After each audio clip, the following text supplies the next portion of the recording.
السلام عليكم ورحمة الله وبركاته سودو هذا صاحب بيال عاو يبدأ دي قدام بيا أما قدام بدن مركا أو حساب بدن البرنامج كنا عاو أو أين خبنا إن بسوق قادم نو ودور قدام أو أو حساب بدن واللي بمركا حساسية هي حالة صدق جيسود كأه دحتالا أما كدحتاجن وماملكي وقوي بري ماملكي بنتلان إيه ماملكي سومالا الشيس كمركا أفكارك كأي ولا سحرين ماملكي بنتلان إيه سوماليلان iyo xaaladda markaa ku soo wajahan maamulkii waqooyi bari ama mid markaa dagaal loogu qorsheysanayo ha noqoto ama mid cunaqabateyn markaa la rabo in lagula dagaalamo ha noqoto qorshuna markaa hadda la cadeeyeyba ama dhankii Puntland ha ahaato ama dhankii Somaliland maamulkii waqooyi bari ee madaxweyne Firdhiye hogaaminayay maxaa ay akhrisadeen maxay si taladoodu tahay waa xaalad aad isugu cakran dhinac walba markaad ka eegtidna mucjiso ama wax cajaayib ay kaga soo baxayaan dhanka Somaliland ninka matalaya ama wasiirka markaa Somaliland ka socda waa nin ka soo jeeda beeshii warsangali dhinacan kale ee Puntland marka la fiiriyo ninka wasiirka ee matalaya waa nin isaguna markaa ka soo jeeda beeshii warsangali maamulkii waqooyi barina waxa aynu ku soo qaadanaa isagana hadaladiisa waa Caaqil Faarax Fuushane ama Caaqil Faarax Gabayre oo isaguna markaa maanta soo hanjabay sheegayna in gebi ahaanba gobolka Sanaag iyo Highland maamulka waqooyi bari in ay gacanta ku qaban doonaan 20ka bishan aynu hadda ku jirna ee maanta 6da ah in maamulkii waqooyi bari ciidankoodii iyo systemkoodu inay markaa ka hirgeli doonaan oo ay ka shaqeyn doonaan waa goboladii maakhiristay ee beeshii warsangali haddii aad fiirisid xaaladda waxaad u malaysaa inay cakran tahay ninkii madaxweyne Firdhiye ahaa maxaa laga sugayaa loo jeedaa oo hadda maamuladii darafyada ama labadii maamul ee Puntland iyo Somaliland waxay taagan yihiin maamul noo dhaxaynaya habeeraatee ma jirto Firdhiye waxa uu ku mashquulsan yahay waa shirkadihii magaalada Laascaanood ayaa u dheeriyanaya ama hawl kale ayuu ku mashquulsan yahay waana waqti markaa loo tashanayo maamulkii waqooyi bari xaaladdu ma sahlana waxaan rabaa bal hadaladooda marka inaan ku soo qaato ama qodobadooda aan ku soo qaato waa wasiir markaa u hadlay maamulkii Somaliland iyo wasiir Juxa oo isna markaa u hadlaya maamulkii Puntland oo labaduba markaa qorshahooda ama xiriirka markaa hadda ay go'aamada ku wada gaareen warqadda aynu u jeedno waa taas ee heshiiska markaa is afgaradka ah ee labada maamulba ay gaareen waa Somaliland iyo Puntland wasiir Juxa waxa uu cadeynayaa in markaa labada maamulba ay dhanka amniga iska kaashanayaan ganacsiga iyo waxqabadka oo wasiir Juxa waxa uu cadeynayaa yani arrimo la yaab leh ayaa socda kan Somaliland kadaalig oo arrinka uu cadeynaya maamulkii waqooyi bari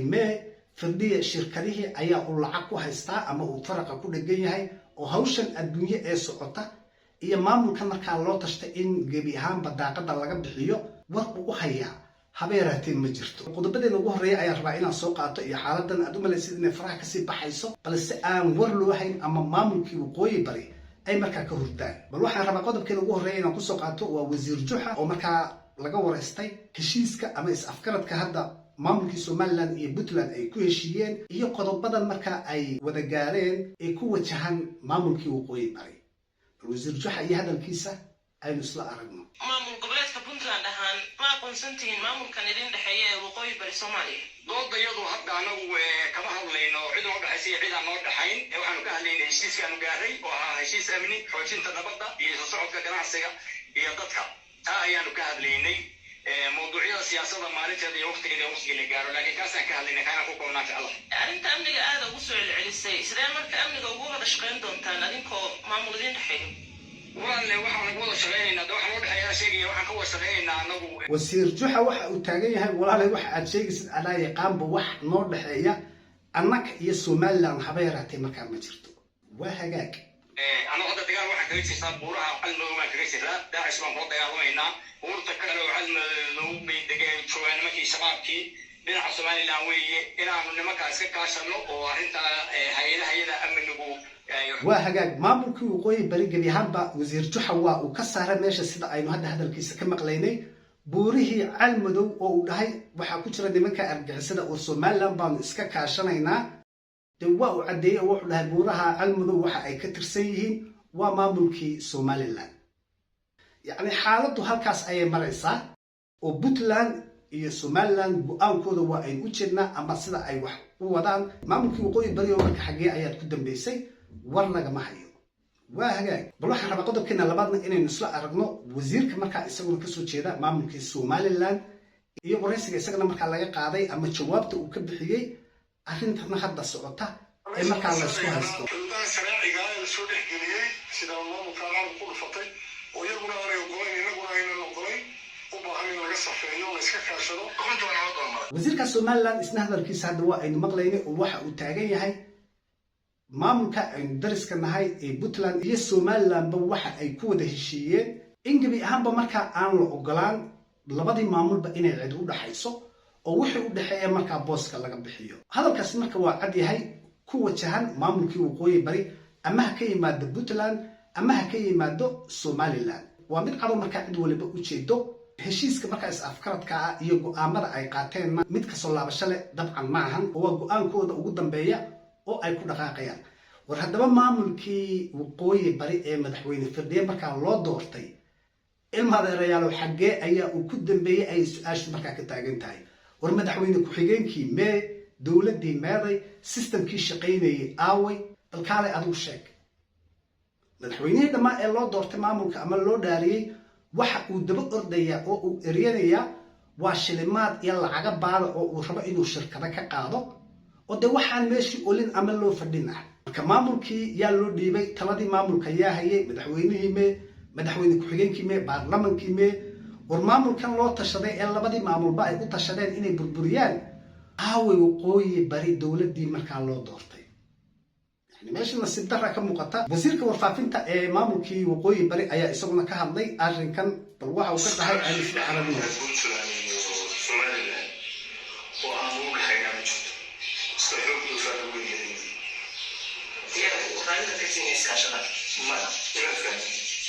iskaashan karaya baa sida suuragal ah erkaysan kaashan kara dhulkan anaga joogna dabca noocaasi waa iska xoog dulfaad lagu yeelay wasiirkii warfaafinta ee maamulkii waqooyi barina waxa uu taagan yahay iskaashigan ama heshiiskan is afkaradka ay wataan ama ganacsi ha noqoto ama wuxuu ha noqdo dee mid suuragelaya ma ahan oo waa aynu u jeednaa macerka ay iska kaashanayaan waxay ahaataba meeshan horta waxaa muuqata go'aanka Somaliland iyo go'aanka Puntland ay gaareen denimayo labadii maamulba go'aankooda haddii iyagu ay gaareen waa wax iyaga u fiican oo danahoodii ah balse meesha waxa ka maqan war nimankan loo tashanaya iyo maamulkan loo tashanaya mee ninkii Firdhiye hal isweydiiyo dhulbaanta oo Firdhiye idinkaa doortay meeshii uu ku dambeeyay noo sheega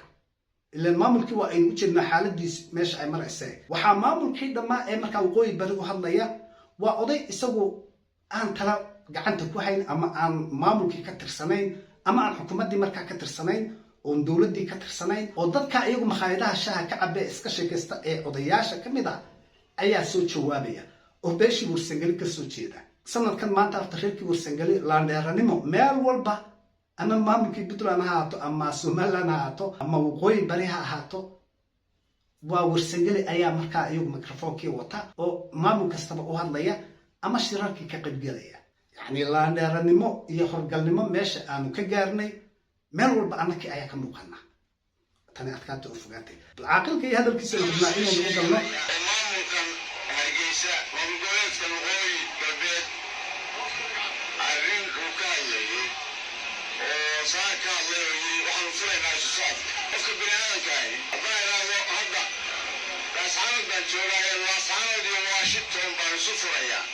waa qayru macquul khidmadda uu ka hadlay wasiir gaashaandhigu ninka maamul goboleedka wasiir gaashaandhiga maamul goboleed wasiir gaashaandhiga lama garanaye waa wasiirka amniga ila tahay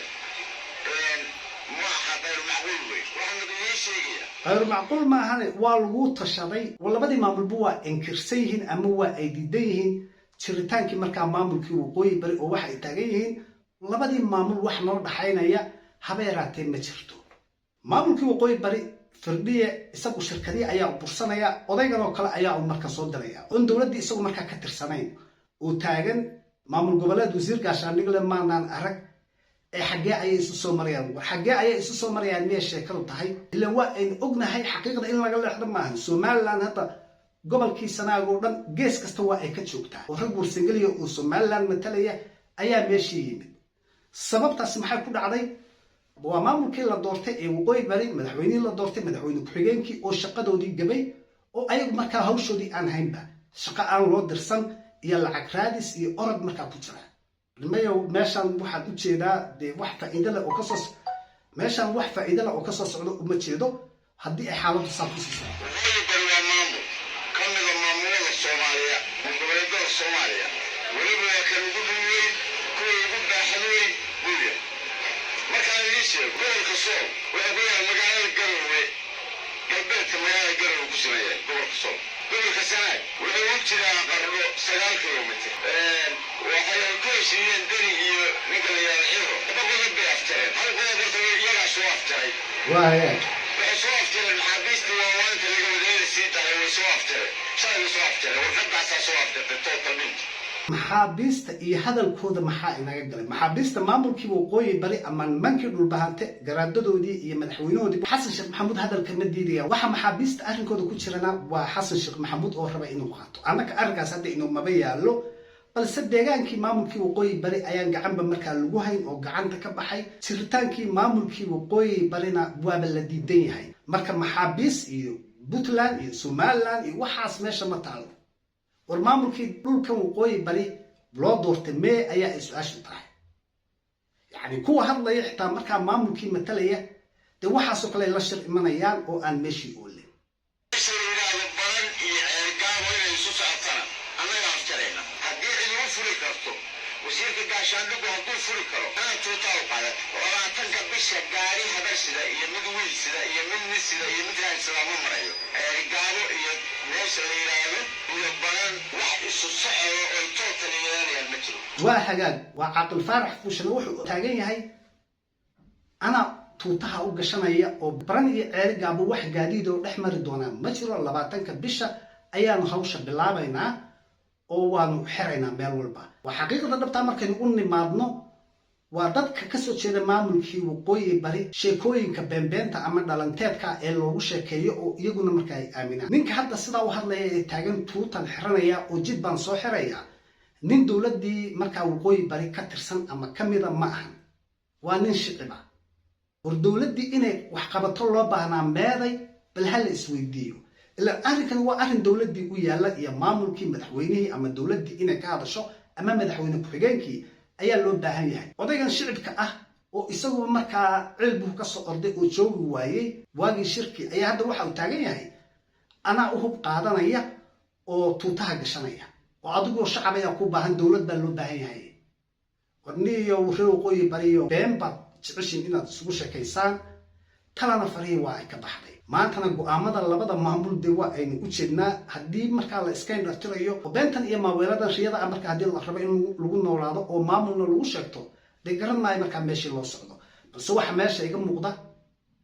maamulkii gebi ahaanba marka inuu burbursan yahay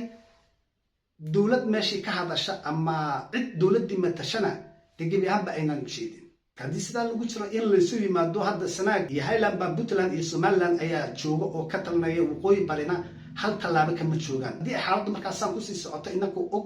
go'aamada ay gaareen markaa labadii maamulba